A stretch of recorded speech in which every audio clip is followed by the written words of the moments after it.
Hey, what is going on, ladies and gentlemen? My name is Rayge, and we are back today with a full-on review here of Oath, aka Karen Page, with the Influence vampiric themes here.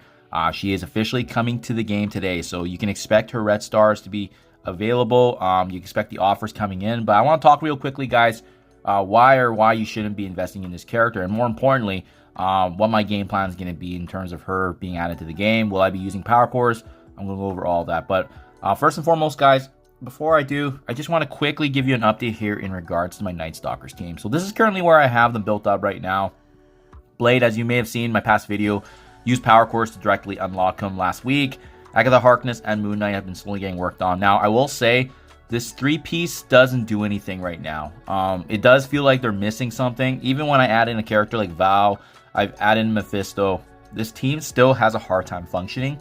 And I think it's mainly going to be driven by, obviously, what both Man-Thing and Oath is going to be bringing to the table. So just food for thought. If you guys are wanting to bring up and obviously unlock Oath, just be mindful of the fact that this three-piece currently with Blade, Agatha, and Moon Knight is not really that effective. And it does look like this team is either going to be working at a budget 4-piece required, or you may need actually all 5 characters together to actually thrive in the Mystic raids. So just to give you guys a little bit of feedback there for myself.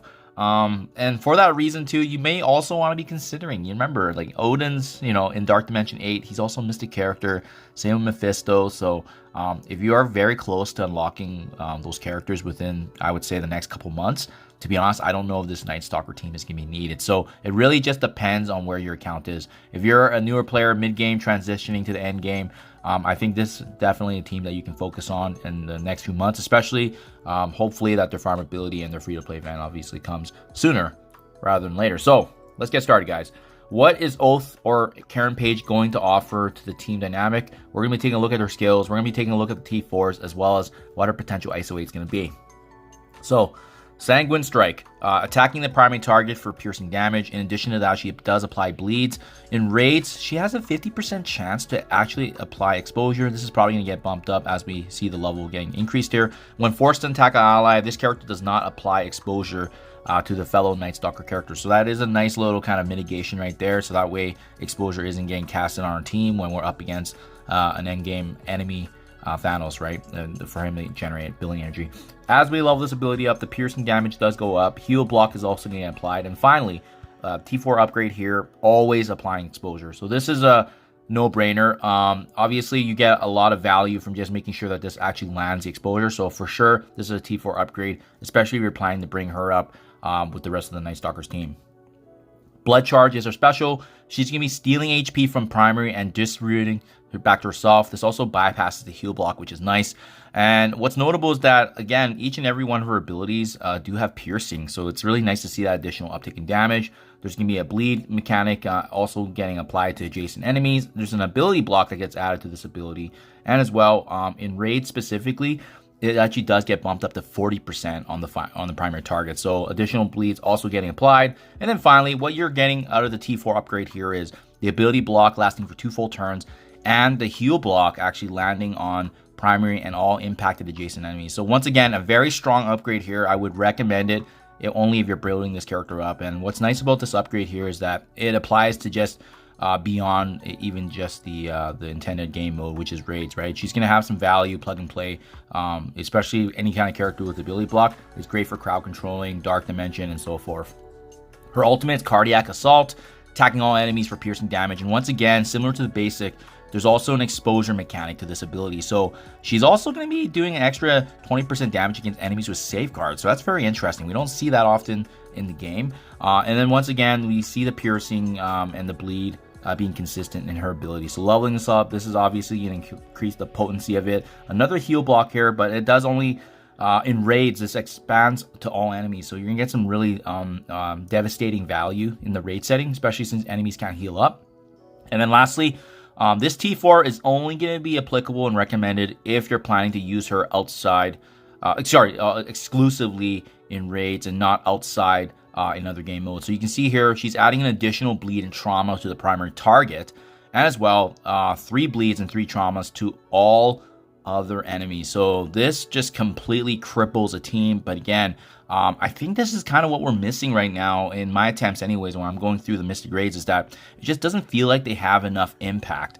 By applying more bleeds, trauma, and as well as additional exposure, I feel like that can give the team that extra punch that it needs, which is basically what I'm feeling right now as I'm going through difficulty 3. So yeah, highly recommend this ability, but if you're only planning to bring her up into other game modes, then I would save the resources until you feel good about actually using her in raids. Level 6 can be a good stopping point here. And then last but not least, Vampiric Vow is her passive ability. So on this character or any Night Stalker's ally turn ending, she's going to be attacking the most injured enemy with exposure for additional piercing. She's reducing their positive effects by 1, so very similar to Thanos Endgame's abilities there. And you can see it does include Safeguard. So this is another notable impact here where it can cripple a team. In raids on enemy death, she's going to be filling up the speed bar by 25% for herself and Night Stalker allies. So the speed mechanic is obviously going to be very important for them to get more turns as the enemies go down. On spawn, she's generating 6 ability energy for herself and Night Stalker. And then lastly, on enemy controller turn, she also does apply Safeguard to herself and Night Stalker. So guys, I can't say enough about this passive. I definitely feel like she's the missing piece for this 4-piece to function, especially with her generating the ability energy and then having speed bar, almost kind of like that mechanic with the symbiotes. When an enemy falls, speed bar goes up, you get more turns, right? And then additionally, what's really cool is that passive attack that happens each time to the exposure on the enemies, right? She's gonna be targeting them in a passive way, which is really cool. A lot of abilities. So on enemy death, you can see here ability energy is also going to get generated. She's also going to be actually utilizing here some aspects of the 2 random negative effects, copying and clearing. And then that's really beneficial for the team. And then with this upgrade here as well, she's also going to be applying regen, so it gives them some additional protection, which I also feel like we're not getting enough heals, right? Especially Blade. He was actually getting hit quite a bit, but maybe just because we have the lower stars on them, of course. And then, guys, with the T4 upgrade here, on spawn, on offense, fill up the speed bar for 5% for all herself and all allies. What I like about this is that it's beyond just Night Stalker. It applies to other characters. And then also the additional piercing to the most injured enemy with exposure.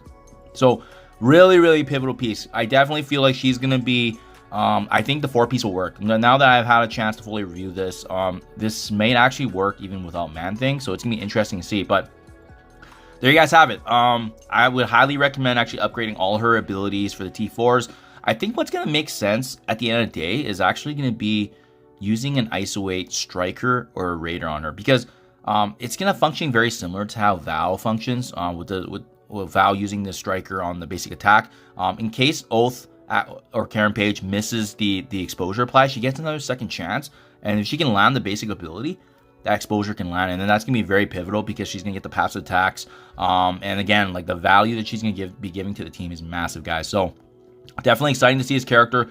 Hopefully it's not gonna be a full month for her release to be coming, but we will see in due time, guys. I'll keep you up to date. If I do use Power Cores to unlock her, I'll make a separate video, but in the meantime, I am waiting right now and seeing. I'm trying to be more patient with my Power Cores just because I've seen that the 3-piece doesn't really work, and to be honest, I'm not in a rush to get through Mystic. But yeah, let me know what you guys think in the comments below, if you're going ahead with the Power Cores or not. But in the meantime, remember, in an hour or so here, there's gonna be the red stars coming, so we can actually use the red stars to obviously get the upgrade her for there. So there you guys have it. Thank you for your time as always, and I'll catch you guys in the next one.